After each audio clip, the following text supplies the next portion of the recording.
So Okay. how does it feel to graduate from the Valuation Masterclass boot camp? Well, there's some sense of relief, but I'm looking forward to the next stage as well.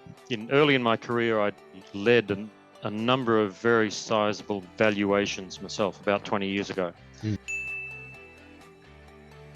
What I've learned through this is that the tools here that you've developed are particularly useful, and it makes it a lot easier than what I experienced some years ago. Early in my career, but I probably lost the edge. I just wanted to get that edge back, and I just wanted to see what the new thinking is around. And I don't think it's new thinking. I think it's just new approaches.